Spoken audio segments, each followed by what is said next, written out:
Hello guys, IFFKയുടെ 2025 film festival നടക്കുകയാണ്. ഞാൻ 6th ഡേയുടെ അന്നാണ് കേട്ടോ ഞാൻ പോയത്. എനിക്കൊന്ന് ഓൾമോസ്റ്റ് ഒരു 8 days എങ്കിലും ഉണ്ടായിരിക്കും.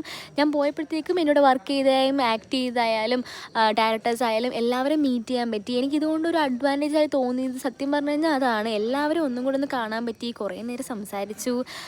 അതേപോലെ തന്നെ ഞാൻ ബ്രദറിൻ്റെ കൂടെ ആയിരുന്നു ഞാൻ പോയിട്ടുണ്ടായിരുന്നത്. പുള്ളിക്കാരൻ മൂവിക്ക് കാണാൻ കയറിയിട്ടുണ്ടായിരുന്നു, ഞാൻ പോയി കയറിയില്ല.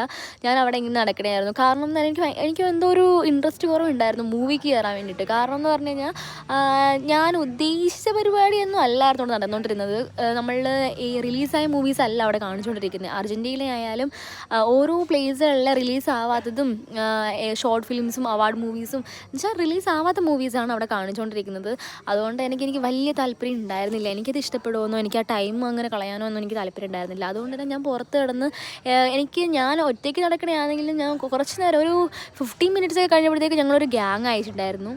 സത്യം പറഞ്ഞാൽ എനിക്ക് പെട്ടെന്നൊരു തോട്ട് വന്നു, ഞാൻ എനിക്ക് കോളേജ് ഫ്രണ്ട്സ് ആയിട്ടാണോ പോയത്, അങ്ങനെ ഒരു തോട്ട് വന്നിട്ടുണ്ടായിരുന്നു. കാരണം എന്ന് പറഞ്ഞു കഴിഞ്ഞാൽ അത്രയും കമ്പനിയായിട്ടുള്ള കുറേ ടീംസിനെ കിട്ടിയിട്ടുണ്ടായിരുന്നു. അവിടെ കുറേ ആൾക്കാർ അവരുടെ ജോബിൻ്റെ ഭാഗമായിട്ടും വോളണ്ടിയേഴ്സ് ഭാഗമായിട്ടും ഒക്കെ ഈ ബ്ലഡ് ഡൊണേഷൻ്റെ കാര്യങ്ങളൊക്കെ ചോദിക്കാൻ വേണ്ടിയിട്ടാണ് പുള്ളിക്കാർ വരുന്നത് തന്നെ. പക്ഷെ ഞങ്ങൾ എന്നിലില്ല എന്ന് പറയുമ്പോഴത്തേക്ക് അവർ ഓക്കെ, ഇറ്റ്സ് ഓക്കെ, എന്താ പറയുക, നിങ്ങൾക്ക് ഹെൽപ്പ് ചെയ്യാമോ എന്നുള്ള രീതിയിൽ കോമഡിക്ക് ഇതാവുന്നു. പിന്നെ ഞങ്ങൾ ഒരു ഗ്രൂപ്പീസം പോലെ ഞങ്ങളാകുന്നു. ഭയങ്കര അടിപൊളിയായിരുന്നു. പിന്നെ ഞാൻ കുറേ അവിടെ വെച്ചേക്കുന്ന കുറേ പഴയ കാര്യങ്ങളായാലും ക്യാമറാസ് ആയാലും എല്ലാം നോക്കി.